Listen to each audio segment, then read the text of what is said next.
Good afternoon, everybody. This is Lauren Cohen, international lawyer and real estate expert, broadcasting to you from sunny or not so sunny South Florida, originally from the lovely, amazing city of Toronto, where it's maybe sunny, but it's definitely a little colder right now. And I am here with my good friend, Susan Friesen, who is an international digital marketing and website and all kinds of things related to that expert. She is in Vancouver. And Susan and I connected, I don't know, about 2 years ago. I think we connected through something on Facebook, and I've been on her show a couple of times. We've done some work together. We've each helped each other out of jams. And we just, it's that kind of friendship that just blossoms because, first of all, we're both Canadian women and we have the same ethical approach to working with clients. And I think that that's part of what resonated with each of us in the other. And we've connected on many levels. Susan's been an amazing resource for me and for so many entrepreneurs and business owners. And it's just a very genuine, caring, loving, and generous entrepreneur. Susan, please say hello and introduce yourself.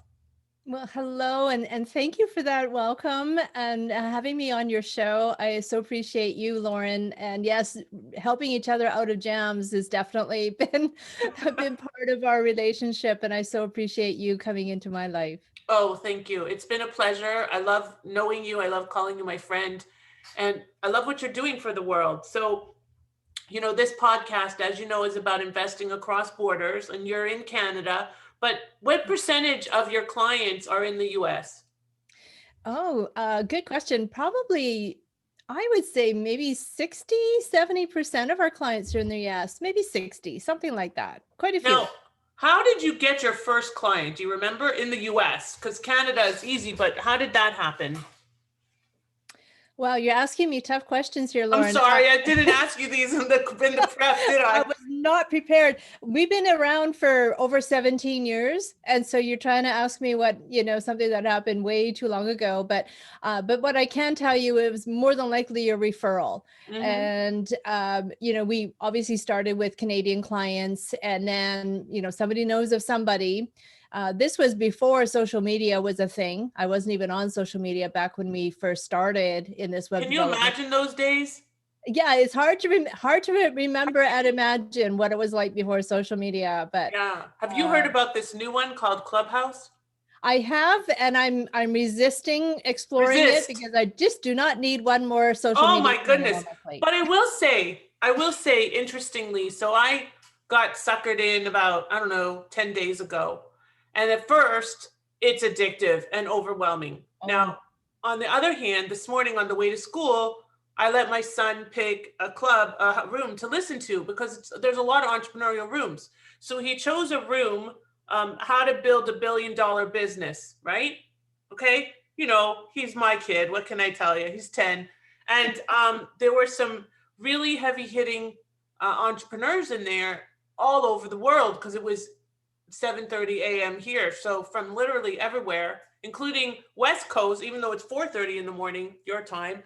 yeah. And he asked me like 3 or 4 questions about what they were saying because you're getting, very influential people. So it's been as much as there's definitely a silver lining. And if you at first when I went in, as I say, it was addictive. I was just on there a lot. Now I think I've balanced it out. But the nice thing is you can be kind of like when you're texting, you can be passively involved. You don't have to be actively listening unless you're running a room. And yesterday I was in an amazing room, Canadian real estate mastermind. Imagine why I was in there, Susan. So it just, but you're right. It's just another, but it's going to really, it's going to be really like another Facebook. So anyway, enough said about that. So Susan, what do you think resonates most with your American clients about what you do and how you do it and the differential between you and the other Canadian service providers that do center a lot on US clients? Yeah, well, there's actually several things that differentiate us. And one of them is because we're Canadian, and you had kind of said it right at the beginning.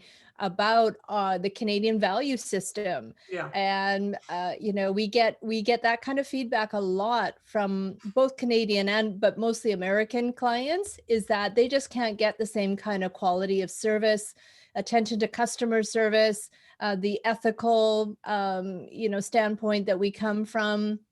They just trust that they're getting the best deal that they can from us. We're not trying to rip them off. We're not trying to do anything but be of service to them and work in their best interest.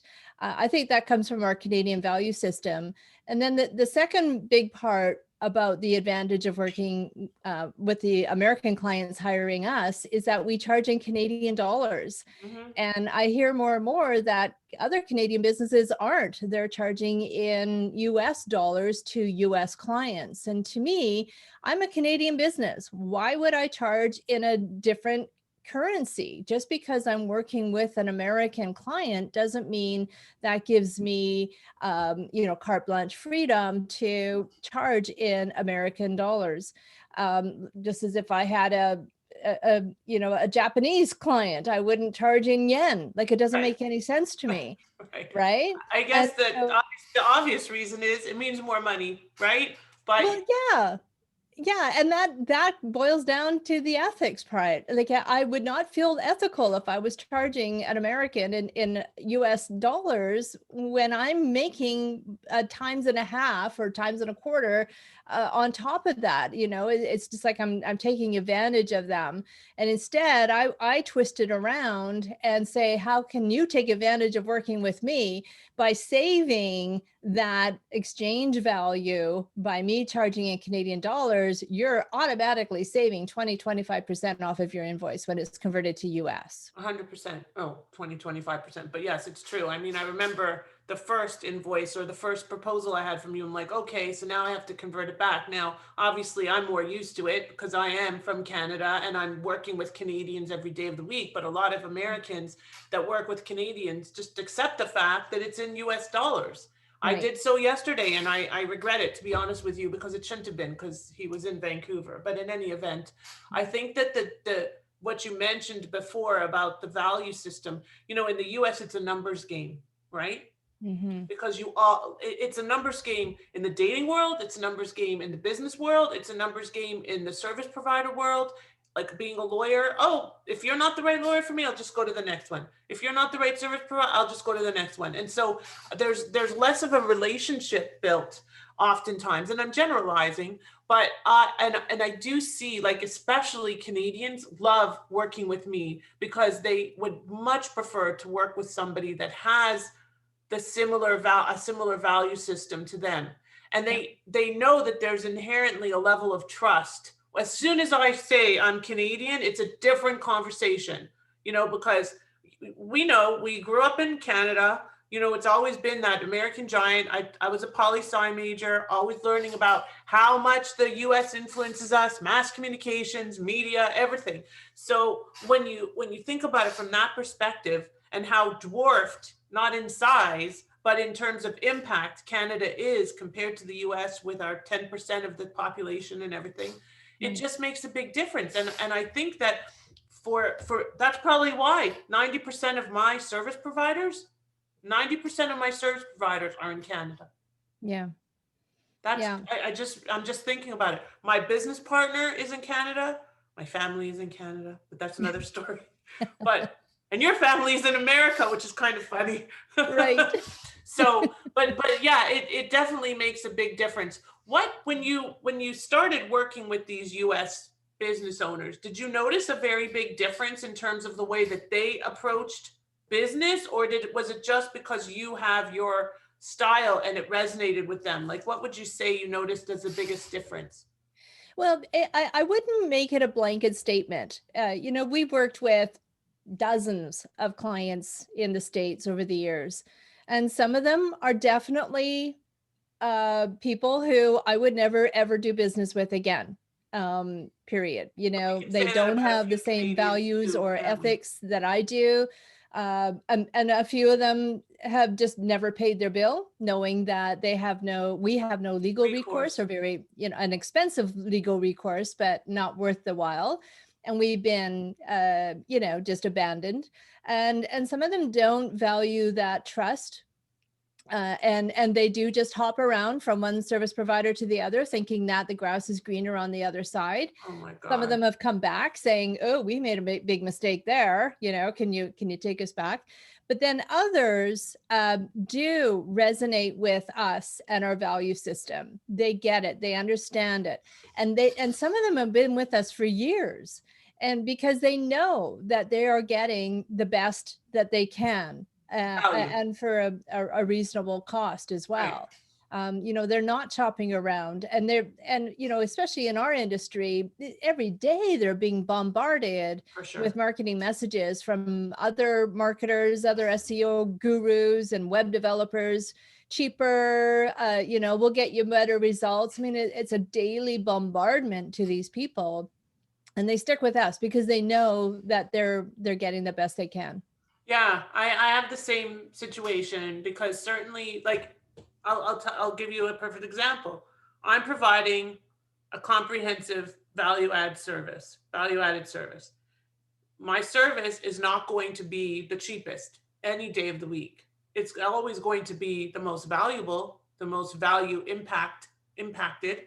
But when people, especially Canadians, because there's so many US lawyers and so many US providers in Canada or infiltrating Canada, and then they, like, there's a couple that one guy says to me, "Well, I'm paying that in Canadian dollars. Can you match it?" Hmm. Well, I'm not charging in Canadian dollars. Well, I need that, this guy is doing it for this much. But that's not what I'm about. And just like you're saying, like, you're always going to find somebody cheaper. It doesn't mean that you're going to find somebody better. Yeah. And I think that was one of the questions asked about value over price. And obviously for you, like for me, it's always going to be value over price Yeah. because we value the value that somebody brings. And I would rather pay you to handle the gamut for me than to pay X and Y and Z, that being Z, X and Y and Z, to do the three things that Susan does in one package. Now, you might pay a surcharge, but she's managing it. And I would rather Susan, with her 17 years of experience and experience in other businesses as well, and her drive to ensure that that the trust is there every day of the week, I'd much rather give her my money. So Yeah, our brand is built on trust. There's a that 100%. it has to be that way. My whole team understands that without trust, we have no business. Nothing.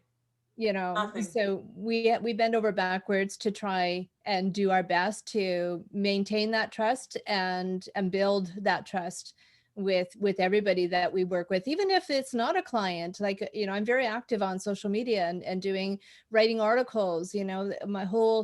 Um my whole goal in life is to build trust so that people can learn what they need to know in order to build their business, and not listen to all of the bright shiny objects that are flashing out there from gurus who really are only making money off of the people trying to tell them how to make money, but they really haven't got, haven't really built a business. Right.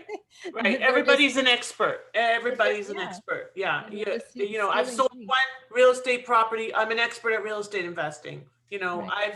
I've helped one person get across the border. I'm an expert at cross-border immigration. So, they're experts without any support or credibility at all. And it's Yeah. important to understand that there's a big difference between experience and influence. And influence these days goes a very long way, but influence just, there was a very influential guy in this app this morning, very influential. Everybody would know his name. I'm not going to say it. And they had a whole discussion about how to add followers to your Instagram. Somebody had 400,000 followers. You know what? I'm never going to be that person. Why? Because I'm not about volume. I'm about relationships. For us, Susan, it's always going to be relationship capital because that's what drives us. And Yeah. I know that I can go to you with a question any day of the week, just like you can go to me, and you have, and so have I. Oh my God, how do I handle this? Like the what ifs in life. And if you don't have those relationships and all you are is an influencer, at the end of the day, you don't really have a business. And Yeah. that's really important. And it's a big distinction. So in this very crowded space of digital marketing, because I am in a different space, it's crowded, but my niche is finally coming to bear. Finally, it's taken some time, but you have a very crowded space. And yet last year you were nominated for, I don't remember the name of the award. You were nominated for an award because of your Yeah. work. What was the award? We were the one of the top 5 finalists in the best company in BC I mean, being our that's a province pretty in big deal. Canada. I got goosebumps as you said that. That's funny. Yeah. So, and it's funny because I have a client, could be a referral for you. She was referred to me. The referral was all messed up. My referral partner thought that it was somebody that was in Canada that wanted to move to the US. Instead, it's somebody from France who's in the US who wants to set up a business in BC. Oh, So wow. yeah. So, and it's a clothing business, so it might be a good referral for you. So Awesome. right now I'm finding her like a lawyer and a structure and all of that. But at the end of the day, it's all about having those relationships and knowing that I can send somebody to Susan and she's going to look after them. They're not going to come back to me and say, this woman was this and this and this and this. Again, it's like dating, because when you are introducing somebody to somebody, you don't know how they're going to act on the date, right? But Right. if you know they're a good person, you have to hope that's how they're going to show up in every respect of what they're doing. And Yeah. that's a really big deal. So how do you separate yourself in this super crowded space? Yeah, and this is a journey that I've been on as well, and it happened very naturally for me. And you were talking about referrals. We are about 90 to 95% referral based. So even though we are a marketing company, we actually don't spend a heck of a lot of money on marketing because we have really happy clients who refer people to us. So I appreciate the potential referral from you, Lauren. And I think what differentiates us is that customer service, that attention to detail, the quick responses, things that are a no brainer to me. And that's why I said it was kind of like it wasn't a strategic move at all, because it was just natural for me Natural. to take care of the people that we work with. Right. And we really do care about their success. We work overtime in trying to get the results that the client is needing within reason. Sometimes we have to educate them on okay, if you're only going to spend $50, don't expect a $1 million result. But other than that, I think it is just our care and attention to building that trust. The other thing that really separates us, and this is something that a client just told me the other day, and again, it's one of those things where, well, that's just normal. Doesn't everybody do that? But Right. I No. think we're always guilty of this. And she had called it the white glove service. About, Yeah. we don't just do what we're told to do, or just run off a checklist and call it a day and collect our paycheck. We actually get involved in the client and make sure that they understand why they are doing what they're doing. Why does it happen this way? Why is that happening? And what do you need to do in order to get what you're seeing other people getting results on? Because there's a lot of misinformation out there, and people are not really telling the whole story as far as how to get the results that you need to get. They're blanketing, or they're kind of covering it up, sugarcoating it. And so we speak the truth, and we're honest and upfront. And if somebody comes to us wanting to do like a SEO campaign, and we look at their website and we go, not with that sucker, you're not getting any results. Like, we're here to help, not to steal and take money. And Yeah. so I think that comes through. It's interesting because I recently had a client, and it was the first client that this has happened with in almost my whole career. Not to say I haven't ever had issues, but this client had some of his own issues. He honestly, for 24/7, was texting me and questioning, and my gut said, don't do it, because he's Canadian. and it was referred by a friend. Okay. Mhm. So I did it. At that time, I kind of needed a client, but you never need a client this badly. And that's my lesson. And the point is that he never understood the value of what I was bringing to him. And it was constantly complaining. And now I'm in a dispute. It's the first dispute I've ever had in my business. And I don't like it. It doesn't make me happy because I couldn't bring value to him. He just didn't I mean, you can't force people to understand the value, but I felt like I literally didn't sleep for nights on end because I felt so badly, but there was nothing I could do. And it's the same thing that you're saying. You can't teach somebody to appreciate value. Right. Yeah. Yeah. And yeah, those expectations, my goodness. And that sounds like, this person was expecting, over the moon services for a fraction of the cost. Like, people have to be realistic. We're running businesses here, and you have to be realistic about what the expense is, the investment is in your business in order Yeah. to get the results that you want. 100%. And because of, like, talking about, being in a crowded space, there's nothing more crowded than the web development space. Anybody who's figured out how to press a button and install a WordPress site or sign up for a free Wix account are suddenly calling themselves web developers. And that's just so far from the area of expertise that's required to have a website that actually functions properly and does what it's supposed to do, which is, get you business. Clients, And, right. Yeah, you know, absolutely. That's one of the questions that we were going to talk about. What's the difference between a do-it-yourself website and and a website that you do? And the difference is that the do-it-yourself website is just a place. It's a placeholder, really. The website you develop is developed to attract clients.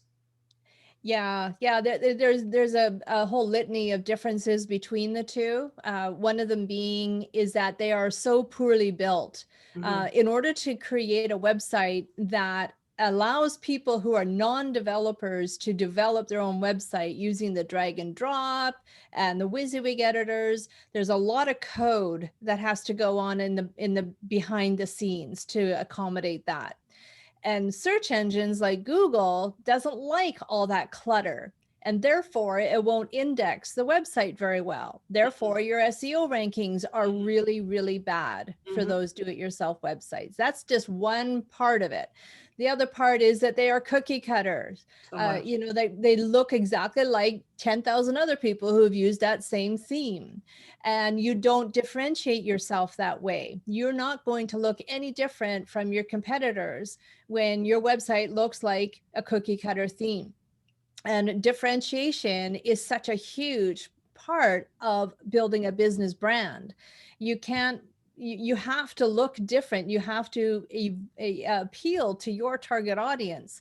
And the only way that you're going to be able to appeal to your target audience is understanding who that audience is Right. and understanding what it is that they're going to be looking for. What is it that they want to see and read from you that is going to resonate with them enough for them to do business with To you. take And action. none of that comes with these drag and No. drop purchased themes. That Right. has to happen through an analysis process by working with somebody like me and my team, where we understand what questions that we need to ask and what do we need to know in order to custom design a site that is specific for the business brand, the right marketing message for the right people, and captivating them enough in order to convert them into leads and sales. When you talk about branding, so when you bring in a new client, do you do a branding consult? Like, is it because it's not just a website; it's a brand, right? Yeah. Yeah, a brand is not just a logo, as an example. It's really the essence of the business. And that essence needs to be depicted in a visual brand, as well as Digital.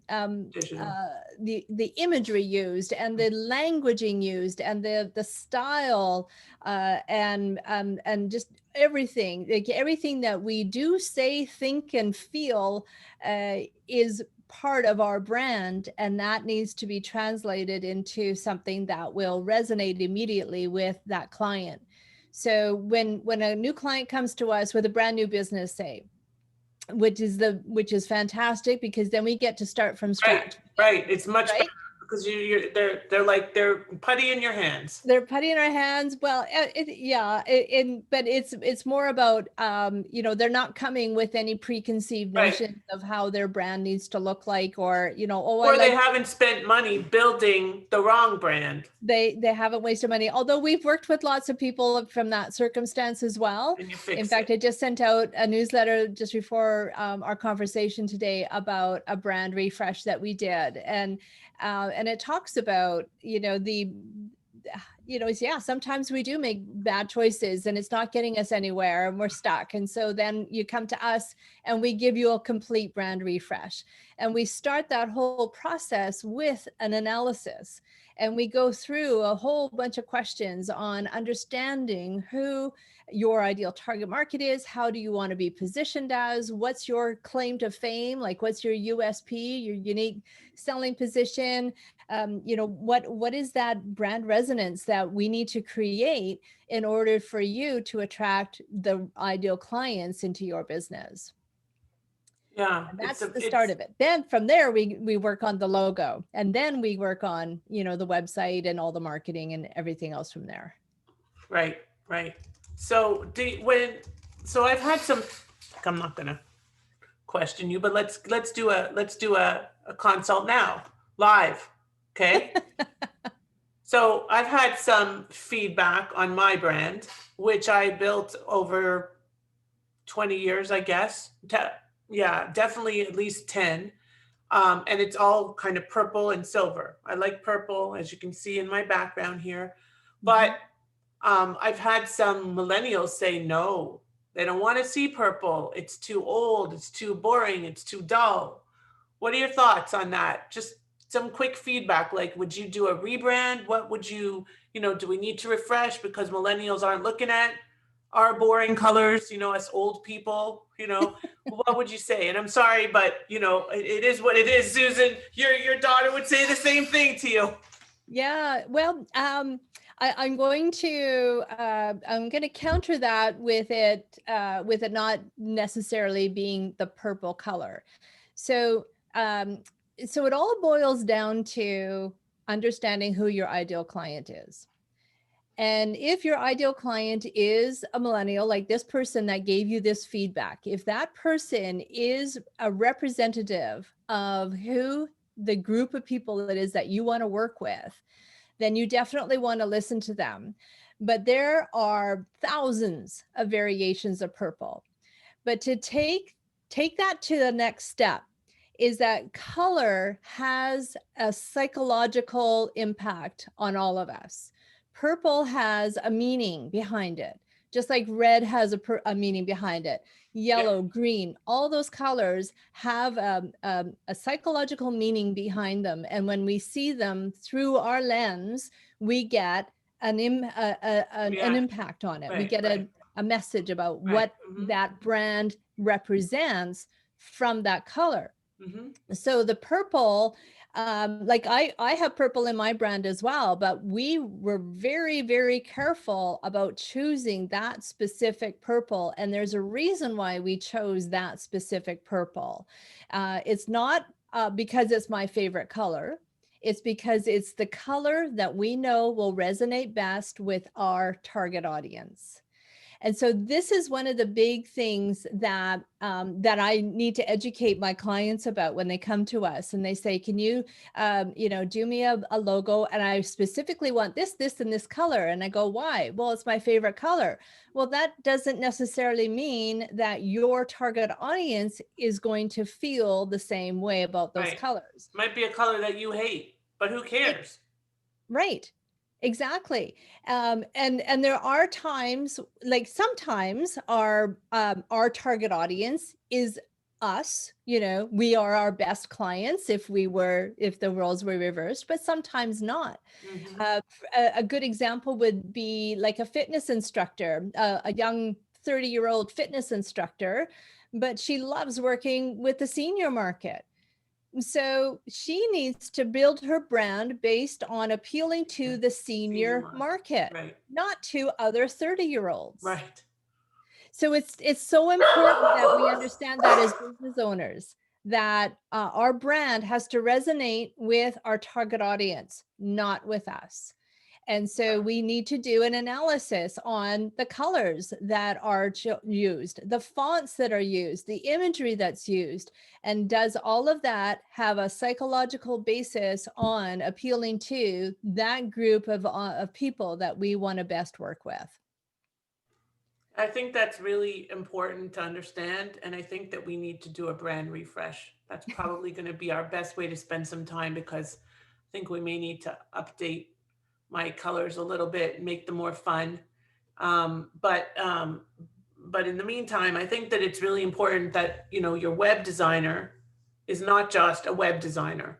Your social media person is not just a social media person. Or a And with VA. Susan, your SEO person is not just an SEO person. With Susan and eVision Media, you're getting that whole package. Just like with me, you're not just getting a lawyer or somebody that's going to guide you in real estate or somebody that's going to guide you in corporate. You're going to get the whole package of somebody that's going to guide you in how to invest in real estate and business across borders. Yeah. And so that's part of what we're doing. We're providing that service, that value added service of guiding you from your website, making sure your website is SEO friendly and it's going to attract the visitors so that you can convert them and use it on social media and have the right messages and have the right advertising, as your partner does, Daniel, with such ease. And it's just a great resource. And I would recommend that anybody, both in Canada, the US, or pretty much anywhere, would connect with Susan and at least have a consult with her. She's very generous with her time and with her tips. And Susan, how do people reach you? Yeah, well, the best thing to do is go to our website, and it's evisionmedia.ca, and sign up for the newsletter, for the free It's a guide that great we have. newsletter. I got to say, I read it. It's one of the few newsletters I actually read because there are valuable tips. Like today's newsletter that she mentioned, I was kind of glancing through it before our session. It's a great newsletter. Definitely sign up for it. Oh, thank you. Yeah, I get a lot of great feedback. We have a very, very low unsubscribe rate. So that tells me that we're providing a lot of good value. And it's a weekly newsletter. Every week you get a really good informative article on how to build your business, how to grow your business. So yeah, sign up for that. That's the best way to get to know who we are. Check out my social media channels, and definitely contact me to sign up for a 15-minute consult, and let's see how we can help you build your business and get it going and fulfill the vision and the dream that you have. And if you just again, if you're revamping or rebranding, refreshing, talk to Susan. I'm going to set my appointment up right now to talk about that. I thank you. I wish you a happy and healthy 2021. I hope you can see your grandson super soon. I know you want to squeeze his little body. And I can imagine that he's desperate to see his grandmother. So that's your first grandchild, right? It is, Yeah. and yeah, yeah, big kisses to Rowan. Hopefully, we'll give Zoom is good, but not the real deal. No, So it's not the real deal. So, but thank you, Susan. It's always a pleasure. Please send my regards to your partner, and we will talk again very soon. I'm going now to register, set up my time. Okay. awesome. Thank Well, you. thank you so much, Lauren. I so My appreciate pleasure. you having me Thank on your show you. today. Thank you. Bye bye.